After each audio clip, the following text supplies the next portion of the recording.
Қалалар соғып бердік, зауыт фабрика қалдырдық. Совет заман туралы осылай кеуде қағып сөйлейтіндер бар. Айтқандар рас, бірақ сол зауыттар, сол кенттер қазақтан тартып алған 40 миллион малдың ақшасына, 5 миллион аштан өлген қазақтың наласына соғылды емес пе? Былай ғой, Сталин ксроны мешеу елден зауыт фабрикасы бар мемлекетке айналдырғысы келді. Бірақ сайман техника сатып алатын бюджетте бір тиын жоқ еді. Мұртты көсем, керек ақшаны халықты тонау арқылы таппақ болды. Сол үшін ұжымдастыру деген саясат ойлап тапты. 100 ауылдың күшін біріктірсек, өнімділігі артады деп соқты. Большевиктер әлгі жеке шаруа қожалығын жойып, оның орнына ірі ұжымдық шаруашылық құрамыз деді. Идея жақсы. Ірі шаруашылық ол өнімділік жағынан да, тиімділік жағынан да алда тұрады. Ал енді бірақ соны іске асыру бұл енді ешқандай өлшемге әділеттілікке сыймайды.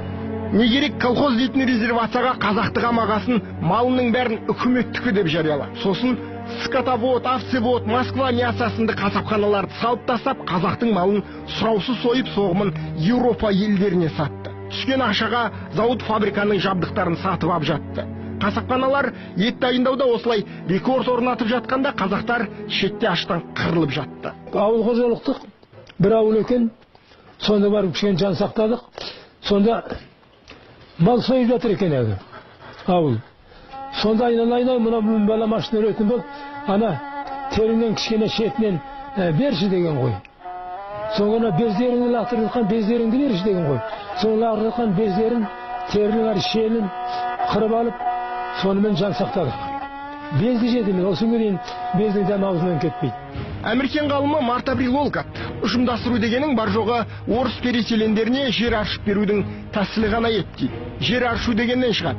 Колхозға дейінгі қазақ ауылдары далада қандай тәртіппен орналасушы еді? Ортада малшы жалшысы бар атаның үлкен шаңырағы орнығатын, ал енші алысқан балалары 2-3 шақырымға кетіп, олар да ауыл боп айнала қонатын. Сосын 30-40 шақырымнан кейін тура сондай қара шаңырақ ауылды көретін еді. Оның да айналасын ұсақ-ұсақ енші ауылдар қоршап жататын. Көз алдыңызға алапат өрмек келді ме? Қазақ ауылдар солай күллі даланы орап, бір пұшпағында бос қалдырмастан қамтып жататын. Ұжымдастыру науқаны бүкіл даланы бүркеп жатқан осы ауылдарды сыпыра қуып бір жерге әкеп үйіп тастау саясаты болды. Осының кесірінен дала аршылды, бос жер көбейді. Осы кезде ішкі Ресейден ұжымдастыруға көмек деген желеумен 500 мың орыс отбасы көшірілді. Экологиялық ыңғайлы мекендерде шашырай қонған жүздеген ауылдарды орнынан қуып, шөл далада колхоз құрды. Осылайша қазақ жерінен айырылды. Артынша үкімет малды да тартып алды. Жерсіз, малсыз қазаққа аштан өлуден басқа жол қалмады. Ақтылы малын тартып ап, өзін қырып жатқанда қазақтар қарап қалмады. Қол жинап коммунистерге қарсы соғыс ашты. Алайда ала құлақ аруланған азғантай қазақ не істей алады?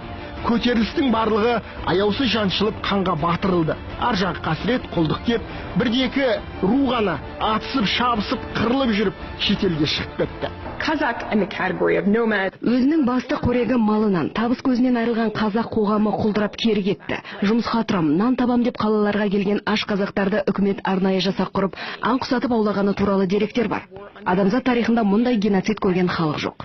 Ең сорақысы, аштық өршіп тұрғанда қазақ соңғы рет сілкіне көтеріліп жатқанда қызыл үкімет ештеме көрмеген, білмеген кейіп танытты. 32-дегі социалды Қазақстан газетін ақтарып көріңізші. Сенесіз бе? Газетте аштық жайлы бір ауыз сөз таба алмайсың. Керісінше, колхоз совхозды мақтаған мақала толы анда.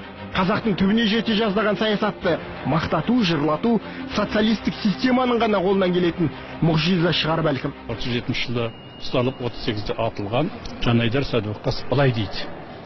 Біздің дейді, осындай ашаршылық отқанда, Голошокин жолдас асыра сілтеуге жол беріп жатқанда, мынауың дұрыс емес, мынаны тоқтату керек деп Голошокинге айтуға еркектігіміз жетпеді дейді. Бұл не деген сөз? Бұл біздің қазақ қоғамын 22 жылы әлі бар намыс, азаматтық деген азайып, қазақ қоғамын үрей бойлап кетті деген сөз.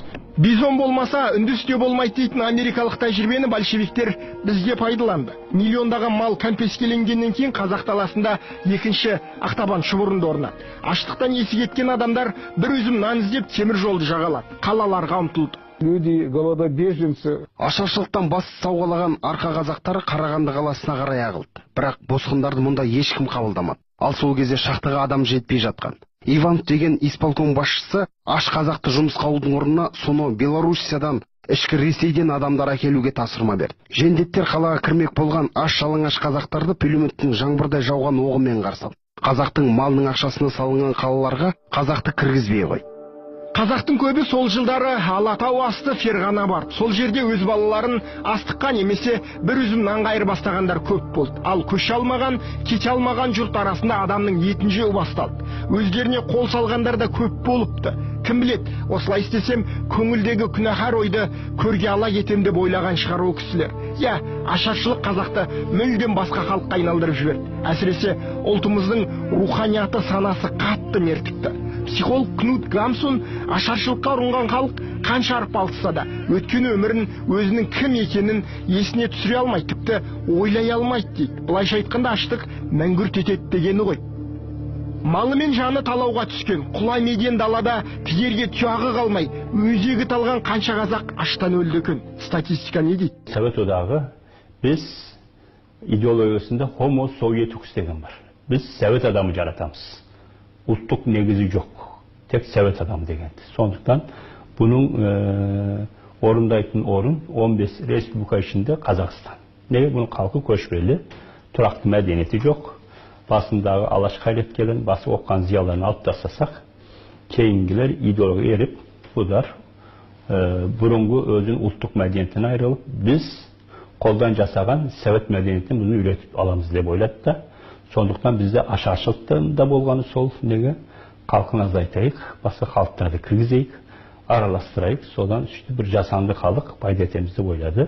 Малы мен жаны талауға түскен құлай меден далада тиерге тұяғы қалмай өзегі талған қанша қазақ аштан өлді екен. Статистика не дейді? Қазақ халқы осының салдарынан өте үлкен зардап шекті.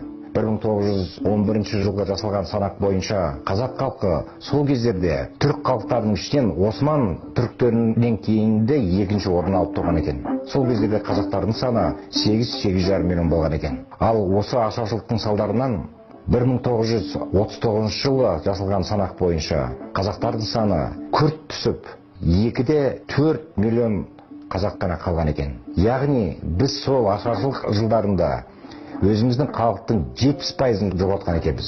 70% қазақ ішерге ас таппай қырылғанда қалған. Енді осы адамдар тірі болғанда дүниеге қанша ұрпақ шашар еді, ал ол ұрпақ өз кезегінде дүниеге тағы қанша ұрпақ келтіретін еді. Ақырында біздің санымыз қанша болар еді?